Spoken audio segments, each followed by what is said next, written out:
Bonjour à tous, bienvenue chez Monsieur Dubrul et merci de nous accueillir. Bienvenue. Merci. Donc on va faire une petite interview de votre projet, qui vous êtes, ce que vous vouliez faire avec les panneaux solaires néo-solaires. Et puis on fera un petit bilan à quelques mois. Ça vous convient? Oh oui, tout à fait. Super. Et ben, je vais vous laisser vous présenter du coup. Qui êtes-vous? Où vivez-vous? Quel est votre logement? Alors en fait, moi j'habite à Toulouse, dans la région toulousaine, et quand je suis arrivé vers Toulouse, je me suis dit il faut que j'achète une maison, donc une maison de campagne. Nous sommes actuellement dans le Lauragais, il fait beau, hein. Très beau. Bah, merci Toulouse.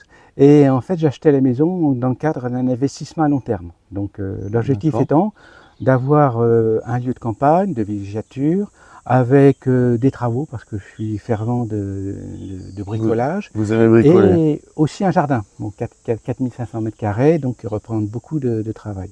C'est une maison qu'il faut d'ailleurs toujours entièrement rénover, avec l'absence de chauffage. Et il y a quelques années, je me suis dit, il va falloir que je pense à un système de chauffage, mais pour une maison qui n'est pas habitée. Oui, qui n'est pas habitée avec l'objectif aussi de faire en sorte que le chauffage soit le moins coûteux. Et c'est à ce moment-là que je me suis orienté vers la recherche de panneaux solaires à aérotherme, c'est-à-dire un chauffage RR. Solution à la fois fiable et économique. Et c'est à ce moment-là où j'ai fait la recherche sur Internet, et à ce moment-là, j'avais trouvé 4 fabricants français, me semble-t-il, 1 ou 2 fabricants extérieurs, du côté de la Scandinavie.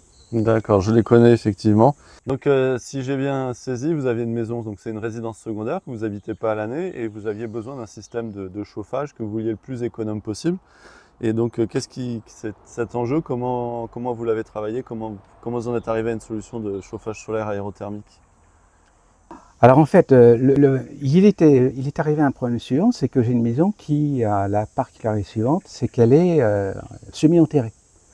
Donc en fait, à côté du chauffage classique, j'avais pensé à de la climatisation classique, réversible et compagnie, c'est de trouver un système de chauffage qui puisse réchauffer, je ne dis pas chauffer, mais réchauffer toute la partie antérieure qui est constamment à une température normalement de 16 avec un taux d'humidité assez important. D'accord, donc vous aviez un besoin de ventiler et de réduire l'humidité d'un sous-sol enfin pas un sous-sol du coup, mais d'un étage semi-enterré. Oui, c'était le premier objectif. C'est pour ça que j'ai pensé à un système passif et qui soit en plus ça non peu consommateur d'énergie. D'accord. Et comment vous êtes arrivé chez Neosolar? Comment vous nous avez connus? Bon, en fait, j'ai fait un comparatif sur toutes les solutions qui existaient sur Internet et j'ai mis un certain nombre de critères, d'efficacité, critères de prix et critères aussi de proximité de fabrication. D'accord, donc nous on est fabriqué à Toulouse, donc on est à une quarantaine de kilomètres d'ici. En termes de proximité, ça c'est fait. En termes d'efficacité, qu'est-ce qui vous a convaincu? Le critère de proximité a été qu'un critère, mais ce n'est pas que le premier critère. Pour moi, il me fallait plutôt un système qui soit vraiment fiable. Et en comparant les autres produits et en voyant votre produit, je me suis dit que votre produit a remporté toutes les qualités. D'accord, le critère de fiabilité. J'ai payé, je ne suis pas payé par vous, donc je suis extrêmement libre dans ma parole. Non, on ne vous a pas payé pour faire cette interview, c'est totalement libre et je vous remercie d'ailleurs de votre accueil et d'accepter de se prêter à ce jeu qui n'est pas forcément facile. Après, du coup, une fois que vous avez fait votre choix, vous nous avez contacté, vous nous avez appelé. Il y a l'équipe de commerce avec Julien que vous avez eu au téléphone quelques fois. Comment il vous a accompagné sur votre projet pour faire des choix techniques ou des solutions d'installation? Moi, je savais à peu près, même précisément ce que j'avais. Donc, j'ai eu honnêtement peu de conseils parce que tout simplement, je n'en ai pas demandé. D'accord. Par contre, j'ai eu un soutien récemment par rapport à un problème de fiabilité. Le VentiConnect s'est déconnecté, et j'ai eu la réponse et la réparation tout de suite. C'est vrai que la proximité a joué, mais aussi il y a une certaine réactivité, ne fût-ce que par téléphone. Et ça, c'est vraiment appréciable. C'est l'avantage d'acheter un produit français, c'est qu'effectivement, il arrive qu'il y ait des problèmes. Heureusement, honnêtement, rarement. j'ai eu l'expérience mais de on- revendeur où on ne sait jamais produit, pas made in China, mais produit même en Europe. Il faut absolument qu'on ait le producteur qui soit le plus. Donc, on se retrouve devant l'installation que vous avez faite, Monsieur Dubrul. Donc, c'est une installation un peu atypique parce qu'il a adapté à sa propre configuration l'installation du panneau. Et du coup, je vais vous demander comment ça s'est passé cette installation. Est-ce que vous avez des difficultés particulières? Ben, comme vous l'avez dit, hein, c'est une installation totalement atypique. C'est ce qu'on appelle du bricolage maison, mais qui me paraît intéressant parce que vous voyez, Je reste ça solide. résiste. L'avantage, c'est que, comme toujours, je cherche l'objectif de l'économie du coup. En fait, l'installation est toute simple. Je suis parti de poteaux de clôture, vous voyez, Mhm. qui est traité contre l'humidité avec un simple assemblage de vis fixé au mur par des équerres. Alors, le plus difficile, en fait, a été deux choses. Un, la recherche d'une inclinaison maximum la plus efficace par rapport à l'ensoleillement, le sud étant là-bas. Et deux, le fait de lever, parce que le panneau est assez lourd. Donc, en fait, en bricolage, on trouve toujours des solutions. Ouais. J'ai fixé sur les pannes des morceaux de bois et avec des treuils, on était deux. Hein, Il faut être deux. Le panneau pèse 49 kg, Oui, donc 49 kilos. à deux, on le soulève. Mais c'est vrai on ne peut pas le faire seul. Et même à deux, il faut quand même le soulever et en même temps l'appliquer. Donc à deux, plus des treuils et des filins, bon, vous voyez, on arrive. Et finalement, ça s'est très bien réalisé. En même pas une demi-heure, c'était fait. D'accord. Après, L'inclinaison que vous avez mis, c'est quelle inclinaison vous bah, avez? l'inclinaison classique est recommandée, environ 35 degrés. 35 degrés. Alors là, ça a 35 degrés par rapport à la verticale, Oui, donc ça par fait rapport à la 60 degrés verticale. si on part Oui, oui. par rapport au sol. Oui. Effectivement, c'est ce qui est conseillé dans le chauffage solaire. Après, la question, l'interrogation que je me pose, c'est la hauteur, puisque de ce côté-là, il y a le mur de la maison, et de ce côté-ci, il y a le mur de séparation avec la rue. Je me suis arrangé pour qu'en principe, dès que possible, le panneau solaire soit ensoleillé. Mais vu la situation un peu particulière qui est plein sud avec une maison qui est de l'autre côté, j'aurai le chauffage, pas toute la matinée, pas toute la journée plutôt, mais en fait, ce n'est pas l'objectif. L'objectif, c'est d'avoir le maximum de fonctionnement durant toute l'année, et en particulier l'hiver. D'accord. Et après, vous avez fait un système avec une gaine donc, qui va souffler à travers votre mur pour ramener l'air dans votre sous-sol, Oui. votre étage semi-enterré. Oui. Avec comme particularité, c'est une réalisation, un bricolage, mais un premier essai. J'ai fait pour voir, l'objectif pour moi, c'était de voir si d'abord le panneau fonctionnait et quel était le rendement. Finalement, je m'aperçois que ça marche, c'était l'objectif. Et pour des raisons de facilité, j'ai pris la gaine qui soit à l'extérieur. J'avais pensé faire un caisson qui soit un peu isolé, mais finalement, vous voyez très bien que le conduit est assez quand même important. Il est surtout à l'extérieur.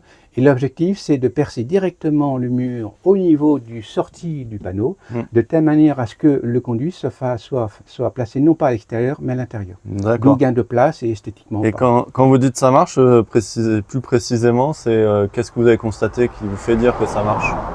Bon, en fait, avec l'application, j'ai le téléphone, et puis finalement, à tout moment, je peux. Enfin, quand je suis là, après, il y a le système de données déportées, mais ça, il faudra que je vois plus tard.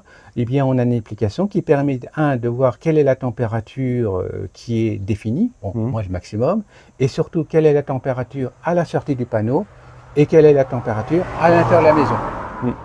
Et je m'aperçois qu'avec le graphique, finalement, il y a toujours, à partir du 10 heures, un dépassement de la température extérieure par rapport à l'intérieur. Donc l'objectif qui est pour moi, qui était d'assécher et de réchauffer un peu l'intérieur, il est réalisé. Il est atteint. Tout à l'heure, vous nous disiez que vous aviez, avant l'installation, 16-17 degrés dans votre rez-de-chaussée semi-enterré. Aujourd'hui, en moyenne, vous savez dire combien vous avez? Environ, ça dépend parce que ça dépend le pic de température. Ça dépend des conditions météo, évidemment. Ne fût-ce que, j'ai remarqué au moins une différence de 3-4 degrés minimum.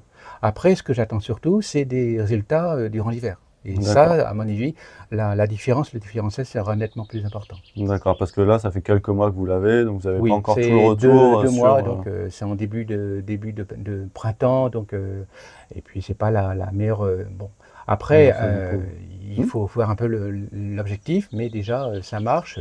Ce que je rappelle, mes objectifs, un système qui soit fiable, qui soit économique et qui marche sans qu'il y ait aucune intervention, avec la possibilité de voir les consommations. D'accord. Et tout ça, c'est atteint. Pour celui-là, oui. Après, il reste à finaliser. Oui, Il restera le avec deuxième projet quelques- qui sera vraiment un autre projet classique, une installation sur toiture, nettement plus classique. Et là, je verrai si je le ferai moi-même ou si je le ferai faire. Je sais pas D'accord. encore. Eh bien, on viendra voir ça quand ça sera fait. Oui, oui, oui. Ben, là, à ce niveau-là, j'aurai besoin de vos conseils Avec en plaisir. termes d'analyse, de statistiques, et de voir un peu les paramètres à prendre en compte. D'accord, mais avec plaisir, on vous accompagnera sur ce projet. Ben, j'espère bien. Eh bien, on est revenu dans votre jardin, avec une belle vue sur le Lauragais Avec Et, le soleil. et avec du soleil. Et une petite question, si vous deviez résumer votre expérience en quelques mots, ça serait lesquels? Moi, j'aurais tendance à dire que je suis content de moi. Alors, bon, je m'ôte des fleurs. Je pense avoir fait une bonne analyse du problème. Je pense aussi avoir trouvé un bon fournisseur. Et je suis sur la voie de la résolution, de l'atteinte de mes objectifs. D'accord. Vos enjeux, humidité, ventilation et chauffage à Avec le minima. prix et l'esprit un peu écologique aussi. Est-ce que vous recommanderiez Néo Solaire et ces systèmes de chauffage solaire aérothermique à d'autres personnes? Et à qui en particulier? Ben, moi, je suis un particulier.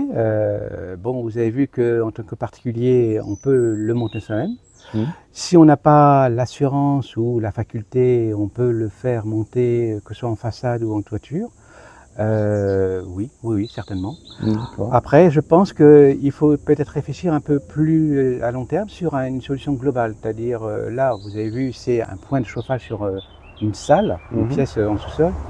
Et je suis en train de voir si je ne vais pas généraliser le problème sur l'ensemble de l'habitation. Non pas pour chauffer, je rappelle que ça ne peut pas chauffer à 100%, mais sur une habitation qui est peu utilisée ou qui est parfois inoccupée.